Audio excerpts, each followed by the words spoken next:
In today's episode, we discuss one of the most disturbing cases we've ever recorded.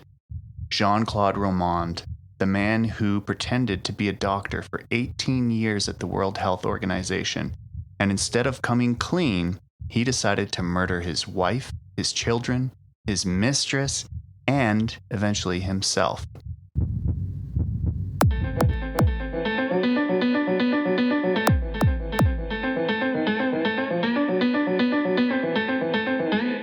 Welcome back to Tell Me the Crime. Episode 16. Yeah, we've been doing this for quite a while now, which is awesome. Can't wait to get the 1 year mark, though. That'll be awesome.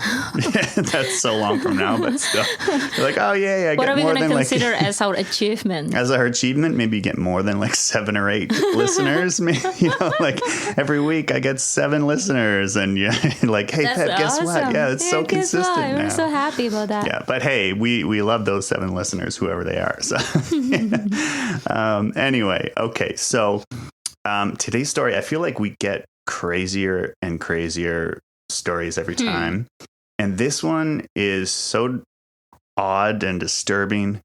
And it just makes you question. It just makes you question, what was going through someone's mind, and why would they do that? There were so many other easier paths to choose, but they chose this one instead. So, well, human is a very complex being. They are, yeah, they are. So this one is the title of this episode is Jean-Claude Romand, the man who pretended to be a doctor.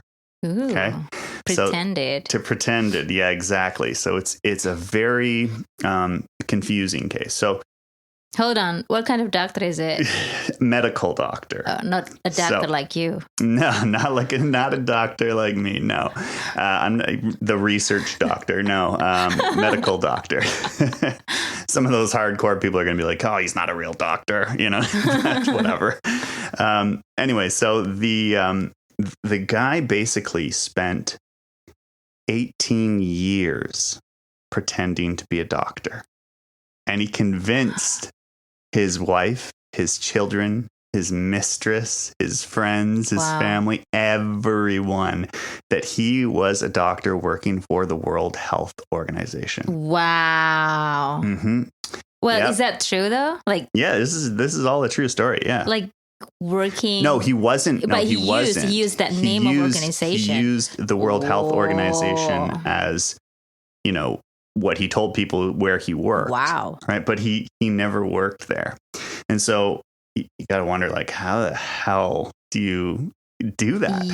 How do you get away with something like that? Well, the salary should be really good, and it's probably convincing. No, but how would he get salary if he's not working? That's my point, right? How could he pretend to be a doctor for 18 years? It would. Yeah, you would have to have a good salary. So he should have a great salary. Exactly. So we'll get into that, how he made from. money, and that's an interesting part too, right? So the whole thing just gets more and more complicated because to keep a lie of that magnitude up is so difficult. Wow, 18 years. 18 years, yeah. So it wasn't like some crazy grand scheme of his that he wanted to do this from the beginning.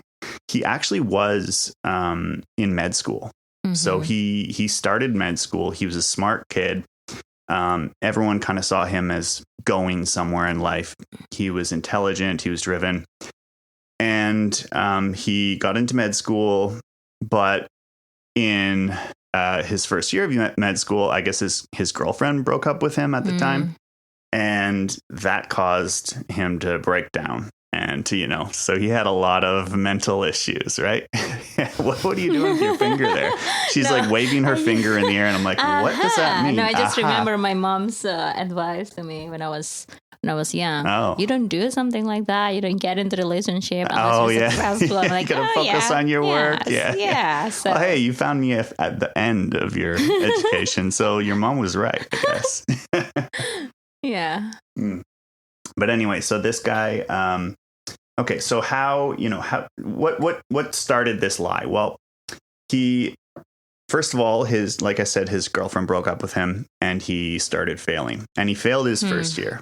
Now, instead of telling his family and telling people that he failed, he was scared he was going to disappoint them. right? So, So instead of telling them the truth, he just lied about it and told them that he graduated or that he passed his first year. And then he continued that lie. And he continued it for the rest of med school. And you think like, okay, well, how the hell did he do that, right?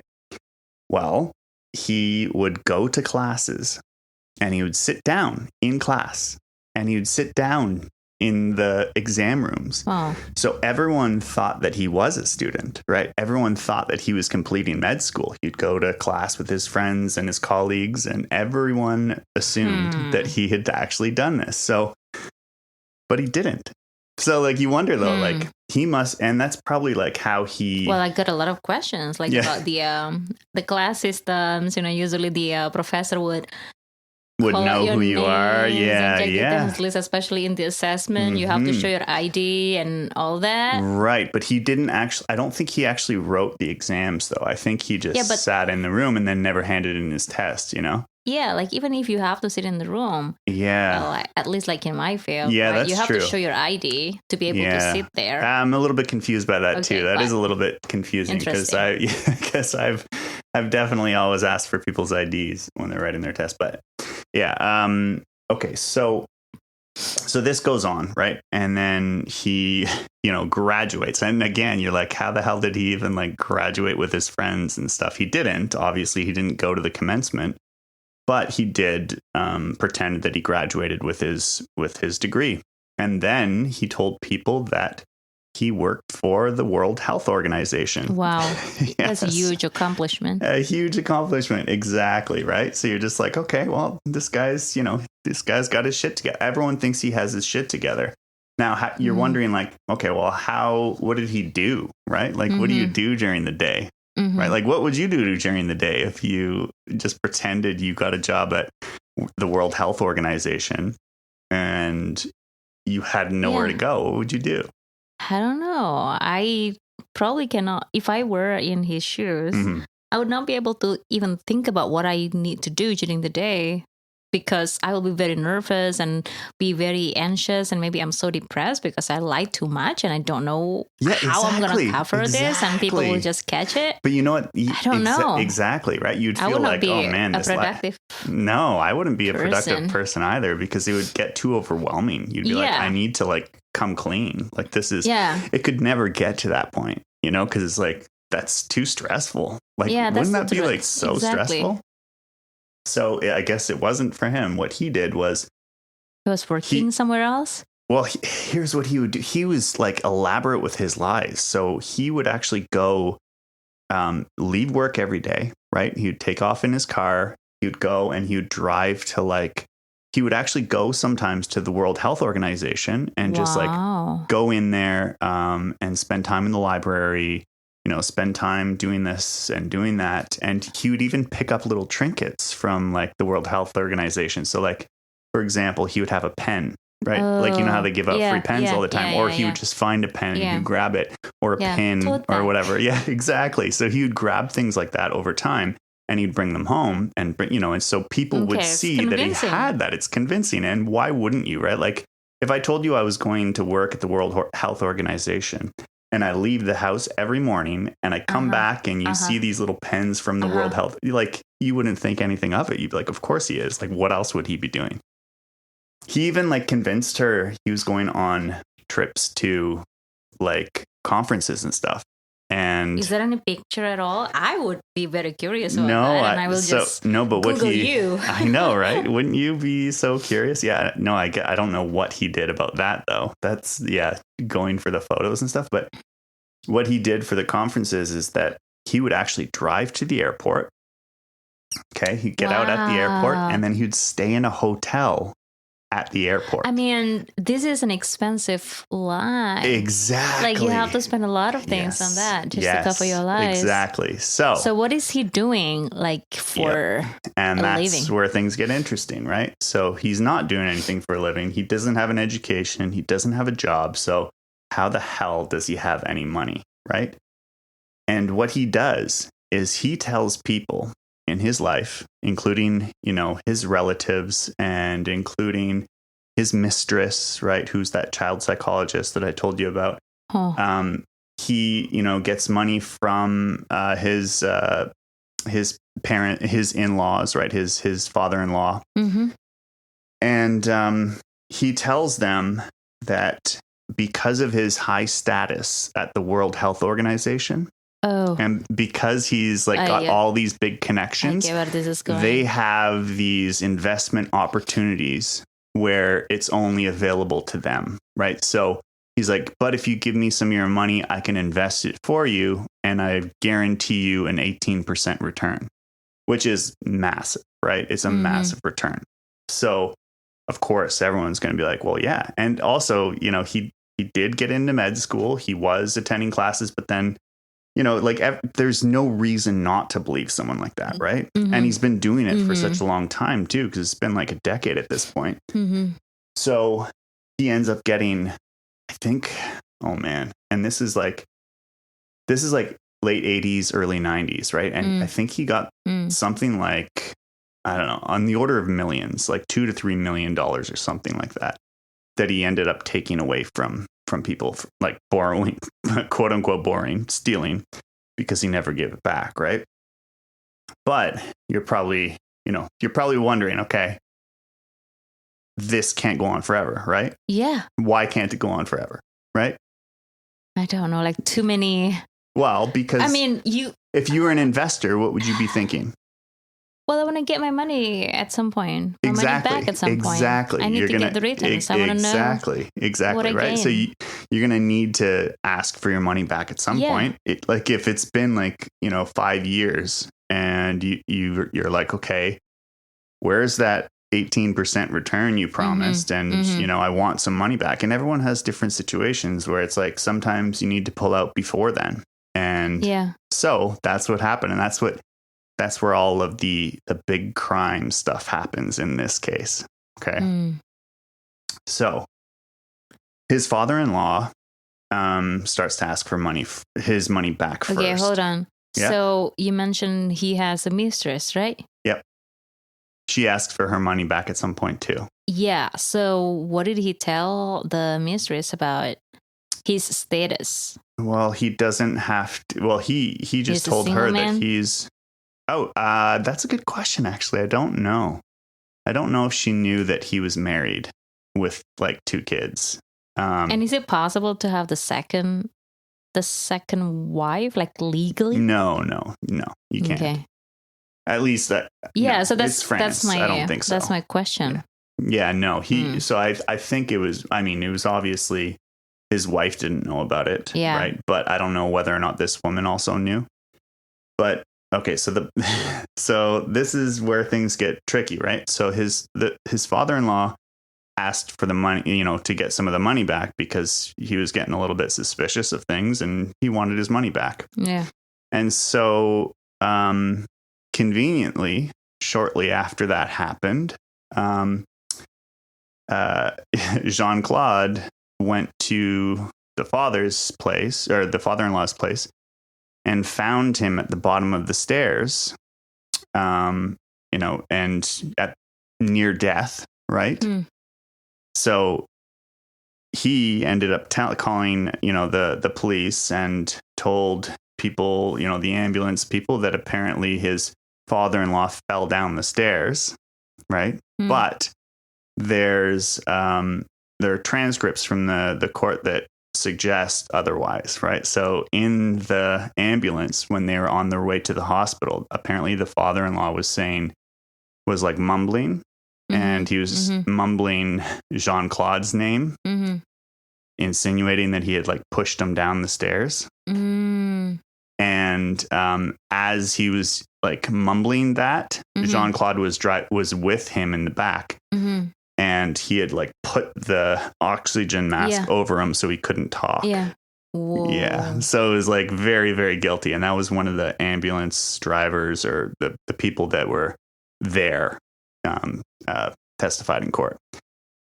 So very suggestive that he pushed his father-in-law down the stairs and that killed him. So he ended up dying. So we'll never know for sure what happened. And there wasn't enough evidence against him to hold him. So we don't really know. Right. But We don't really know just about that case, right? Just about that case. Okay. But it doesn't stop there. Okay. Because other people eventually start asking too. Right. So people start asking questions and people want their money back, of course, because this is going to happen.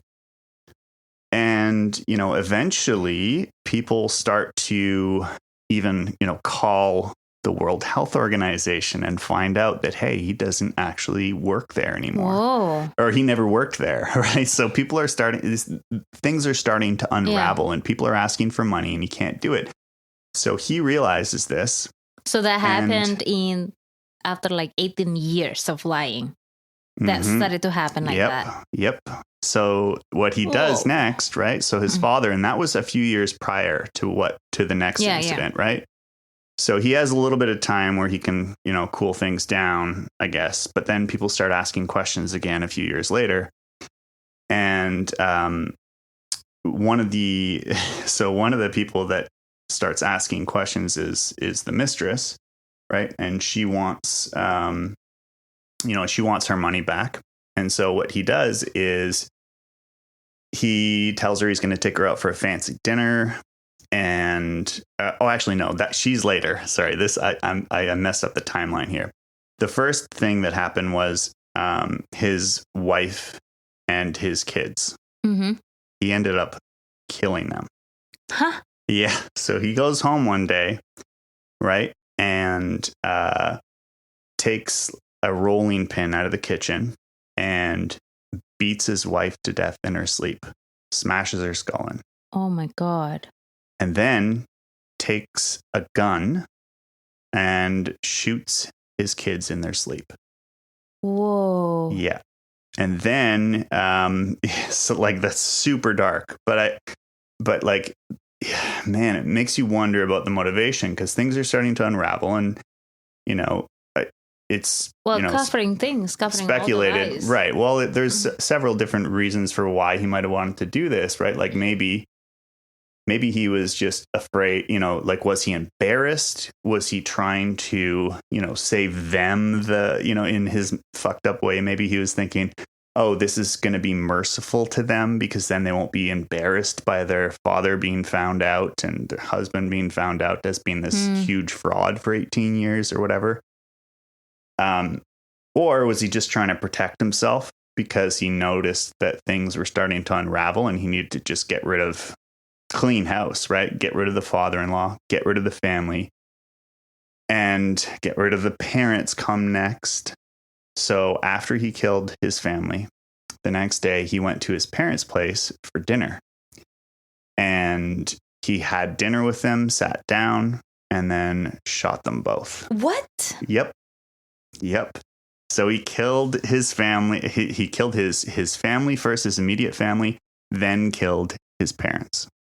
So it's really messed up. So his family never knew that he was not a doctor. His family never knew that he had lied. So we don't know if that's the reason that he did. He just never wanted them to find out. And he knew that they would find out eventually. So maybe he went for the people that were closest to him first, right? Because they were going to find out. Or, I don't know. It's just like, what do you think the motive would be? Yeah, maybe that's the motive. Right? Like because he really didn't want them to know that he lied. Right. But I don't know. It's just...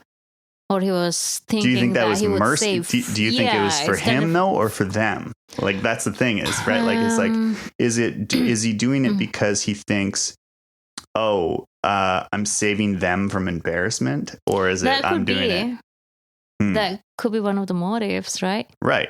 Yeah. But could be. I don't know. Right? It's such a dark case. Yeah. But anyway, so then the next one is the one that is really what got him caught, right? In the end, is he took his girlfriend out, right? His mistress. And he was going to go kill her too, right? So he told her he was going to take her out to a fancy dinner. So they drove and he was in his car and he was driving for a while. And as he's driving, he fakes that there's some engine troubles. So he pulls off to the side and then he starts beating her, and he's gonna kill her. And she is a fighter, so she just like fights back and then like begs for her life and just says, please, please, please don't, like, please don't. And she's like crying and begging, and and he actually ends up not killing her. He ends up like stopping and then apologizing to her and letting her go. But at that point, she had not known that he was not a doctor yet. She didn't know that. It was only a fight. No. So that only came back like afterwards, right? So, but everyone is, everyone is killed in his family, and then the mistress gets let go because I guess he felt bad. But it makes you wonder, it's like, why did he let her go of all people? And I wonder if it's like, was she the only one that saw it coming? You know what I mean? Like, because he bought, like, he killed his wife in his sleep. Yeah. In her sleep, right? Yeah. And then he killed his kids in their sleep. Yeah. And then he killed his parents by shooting them, I think, in the head, like right after dinner. So I don't think any of them had time to realize what was happening or to protest. So that could have been a way of him distancing himself from the gruesomeness of this act. But I don't know. What do you think? I don't know. Like, why would he spare her of all people? Things. Or maybe he was shocked, right? And he also wanted to just run away. Could be, right? But I don't know. I think that it was like he got like scared of what he was actually doing in that moment, maybe. But I don't know. I mean, then again, how much like how bad can you really feel if you've just murdered your entire family? I don't know. It's pretty messed up. But and then he later, like when he gets caught, right? Before he even gets caught. Okay, so what happens is he told when he apologized to his mistress.